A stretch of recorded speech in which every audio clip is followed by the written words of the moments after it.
Hello students, इस video में हम टॉपिक डिस्कस करेंगे जो सीडीपी के टॉपिक करने, पर्टिकुलर सेलेक्टेड टॉपिक करने हैं और इन टॉपिक को आप 2 दिन में भी रिवाइज कर सकते हो। बल्कि अब तुम्हारे पास टाइम इतना कम है, 15 ही दिन का टाइम है, बाकी सब्जेक्ट भी रिवाइज करने हैं, बट इनको जरूर देख जाना। देखो कंप्लीट, वैसे तो मैं यही कहती हूँ कि पूरी सीडीपी पढ़ो, पूरा सब्जेक्ट पढ़ो, अच्छा स्कोर करना है तो। लेकिन जो बच्चे जिन्होंने बहुत पहले से पढ़ा हुआ है वो सिर्फ रिवीजन के मोड पर है, अब वो ये भूल गए हैं कि टॉपिक्स कहाँ से आते हैं, या जो बिल्कुल फ्रेशर बच्चे हैं जिनको लास्ट मोमेंट पर रिवीजन करना है, वो बच्चे इन टॉपिक्स को अपने पेज पर लिख लो और टिक लगा लेना कि मैंने ये टॉपिक क्लियर कर लिया है। इस टॉपिक में से जितना पूछा जा सकता है मैं उसको ठीक कर दूंगा या कर दूंगी। सबसे पहला टॉपिक है, ये जो मैं कुछ मनोवैज्ञानिकों के नाम लिख कर लाई हूँ, इनको बिल्कुल मत छोड़ना, ठीक है। ये जो मनोवैज्ञानिक इधर मैंने वो नाम लिखे हैं जो मनोवैज्ञानिकों के ऊपर, मतलब इनकी थ्योरी के ऊपर बेस्ड क्वेश्चन आते हैं। सबसे पहले जीन प्याजे, उनका फेवरेट क्वेश्चन है, ठीक है। जीन प्याजे ने कौन सा सिद्धांत दिया था? फिर कोलबर्ग नैतिक विकास का सिद्धांत दिया था। जीन प्याजे ने कौन सा दिया था? संज्ञानात्मक विकास। उसने कितने चरण बताए थे उसके? ठीक है, जो 4 चरण बताए थे जीन प्याजे ने। फिर कोलबर्ग का सिद्धांत, इन्होंने कितने स्टेप बताए थे? इन्होंने 3 सत्र बताए थे और 6 अवस्थाएं बताई थी। इन्होंने कितने बताए थे? 4। वाइगोत्स्की ने कोई स्टेप्स, कोई चरण बताए ही नहीं थे। तो वाइगोत्स्की, ये जीन प्याजे और वाइगोत्स्की, ये आप लैंग्वेज की जो पेडागोजी करोगे वहां पर भी यहाँ से क्वेश्चन आते हैं। ये दोनों ही क्या थे? निर्मितवादी थे। बट ये कहते थे बच्चा संज्ञान से सीखता है, और ये क्या कहते थे? बच्चा समाज और संस्कृति से सीखता है। तो ये जो यहाँ पर लिख रखे हैं मैंने, ये वेरी वेरी इंपॉर्टेंट मनोवैज्ञानिक है और इनकी थ्योरी से ही सीडीपी में क्वेश्चन आते ही आते हैं। एरिक्सन है, इन्होंने 8 अवस्थाएं दी थी। अब वो कंफ्यूजिंग रहता है वो 8 कौन कौन सी थी, उनके बीच में द्वंद्व, तो मतलब जब हम पढ़ते हैं तभी हमारे अंदर ही द्वंद्व रहता है। वो जो 8 अवस्थाएं थी, परिश्रम, हीनता, बनाम करके जो था। फिर ब्रॉनफेनब्रेनर, जो इन्होंने क्या बताए थे? घटक बताए थे, ठीक है। जो पर्यावरण के घटक, बच्चा पर्यावरण से सीखता है, सबसे पहले अपने घर से सीखता है, फिर समाज से सीखता है, फिर और आगे आगे जाकर सीखता है। तो जो घटक मंडल जो बताए थे वो मंडल अच्छे से कर लेना। और फिर उसके बाद आती है बुद्धि का सिद्धांत। बुद्धि वाला चैप्टर है, देखो कई बार तो बुद्धि वाले चैप्टर से कई सारे क्वेश्चन आ जाते हैं, लेकिन ये हावर्ड गार्डनर की जो बुद्धि थी ना, जो इन्होंने 9 तरह की बुद्धि बताई थी, मैंने एक वीडियो सिर्फ इस टॉपिक के ऊपर बना रखी है। हावर्ड गार्डनर की जो 9 बुद्धियां थी, 9 तरह की उन्होंने बुद्धि बताई थी। इन्होंने कब दिया था ये सिद्धांत? इन्होंने दिया था 1983 में, तब उन्होंने 7 बुद्धि बताई थी। फिर एक उन्होंने प्रकृतिवादी 1998 में ऐड कर दी थी, और फिर अस्तित्ववादी उन्होंने 9th बुद्धि 2000 में ऐड कर दी थी। यानी कि हावर्ड गार्डनर वाला टॉपिक पक्का करके जाना। और ये जीन प्याजे, Kohlberg, Vygotsky, Erikson, Urie Bronfenbrenner और हावर्ड गार्डनर, ये टॉपिक तो आप मनोवैज्ञानिकों से करोगे। मतलब जो मनोवैज्ञानिक जितने भी सीडीपी में हैं, वैसे तो बहुत सारे हैं, बट इनको मत छोड़ना तुम, ठीक है।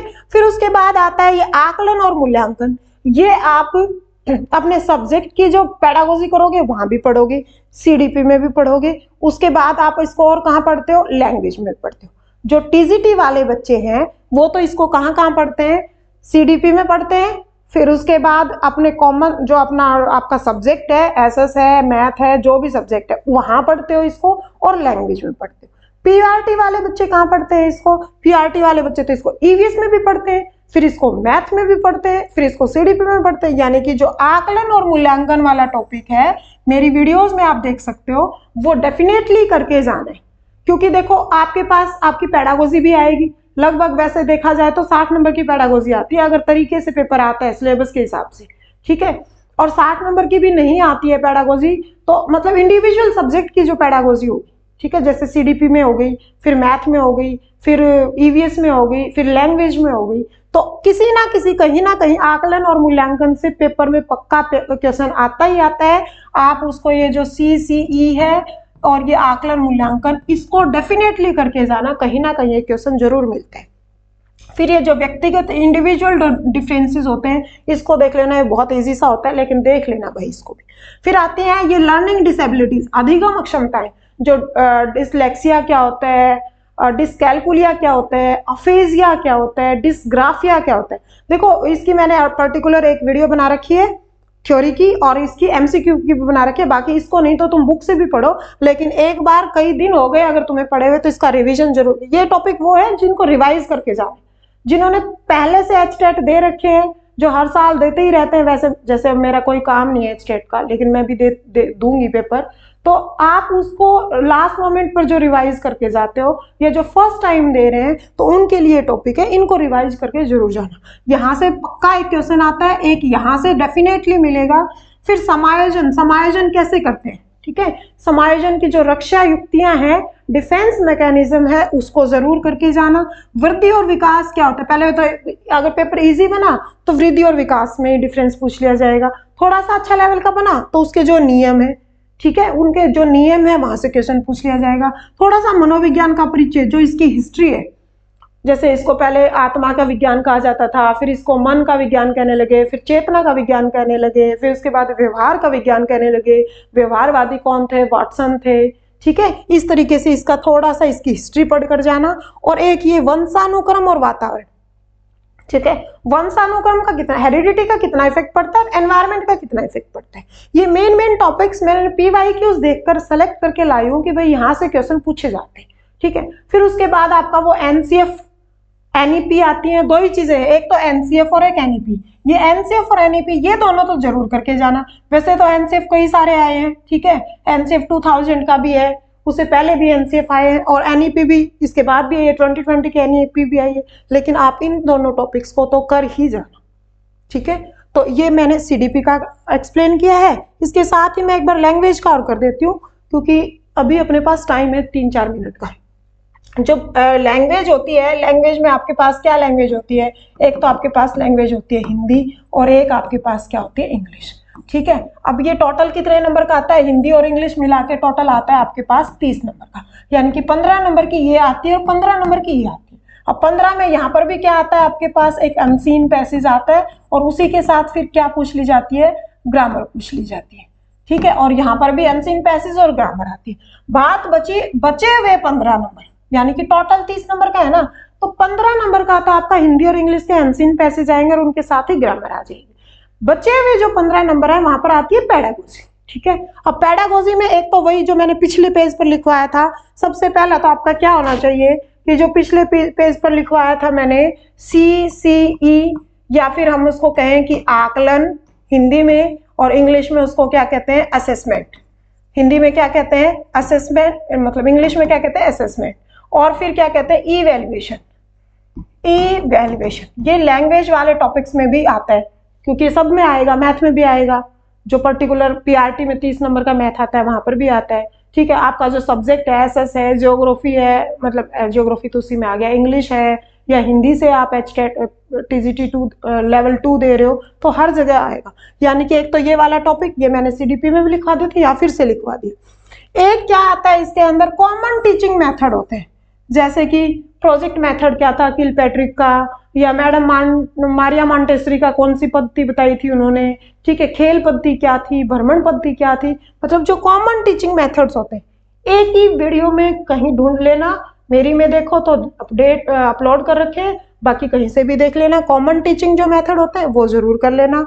उसके बाद इसको बाद में बताऊंगी, ये भाषा कौशल, भाषा कौशल कौन कौन से होते हैं, सुनना, लिखना, बोलना, पढ़ना, ठीक है, उनकी सीरीज क्या है, और उन चारों भाषा कौशल को इंग्लिश की पेडागोजी में भी कर लेना और हिंदी में, एक जगह से कर लेना। मैं तो ये कहती हूँ इंग्लिश वाले कर लो, हिंदी तो फिर आप अपने आप ही बना लेते हो, क्योंकि इंग्लिश वाले वर्ड्स अगर तुम्हें याद नहीं रहे ना, तो हिंदी की पढ़कर चल गए तो इंग्लिश का सॉल्व नहीं होगा, बट इंग्लिश का अगर आ गया तुम्हें तो हिंदी की तुम अपने आप ही बना लोगे। यानी कि हिंदी का हो या इंग्लिश का हो, आप पेडागोजी में भाषा कौशल जरूर पढ़कर जाना, ठीक है। उसके बाद आती है शिक्षण विधियां। अब शिक्षण विधियां एक तो ये वाली, ठीक है, ये कॉमन टीचिंग मेथड, ये दोनों जगह लिख दिया मैंने, यानी कि शिक्षण विधियां।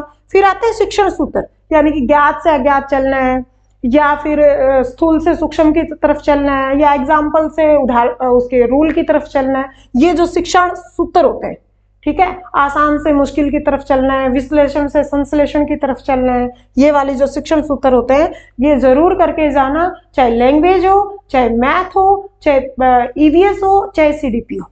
फिर आता है शिक्षण के सिद्धांत, जैसे अभिप्रेरणा का सिद्धांत होगा, मोटिवेशनल थ्योरी, इसके साथ ये तो जरूर कर जाना भाई, ये तो जरूर कर जाना, मोटिवेशनल थ्योरी, इसको हिंदी में क्या कहते हैं, अभिप्रेरणा का सिद्धांत, अभिप्रेरणा दो सिद्धांत इंपॉर्टेंट है, एक तो यही वाला है अभिप्रेरणा का सिद्धांत, ठीक है, ये जरूर करके जाना।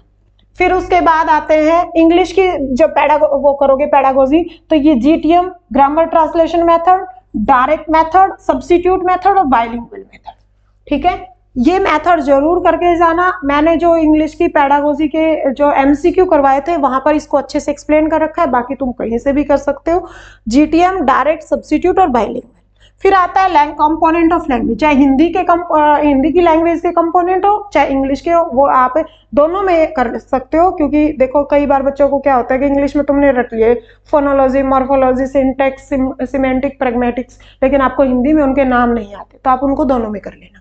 फिर आते हैं ब्लूम टैक्सोनॉमी, ये शिक्षण विधियों में ब्लूम टैक्सोनॉमी थी, वेरी वेरी इंपॉर्टेंट थी। जो पुराने वाली टैक्सोनॉमी थी वो भी करना, और नए वाली में जो लास्ट के दो स्टेप इंटरचेंज हो जाते हैं, एक में तो मूल्यांकन पहले करते हैं और एक में मूल्यांकन बाद में करते हैं, वो जरूर देख कर जाना। उसके बाद आते हैं इसके अंदर मनोवैज्ञानिक, किसके अंदर, लैंग्वेज के मनोवैज्ञानिक। कौन कौन, एक तो नोम चॉम्स्की, जिन्होंने क्या दिया था, नोम चॉम्स्की ने एलएडी दिया था, ठीक है, लैंग्वेज एक्वाइजेशन डिवाइस, बताया था कि हर आदमी के अंदर ये होता है, और आदमी इससे क्या करता है, मतलब सबके अंदर ये डिवाइस होता है और भाषा को वो एक्वायर कर लेता है, जैसे भी पर्यावरण में रहता है।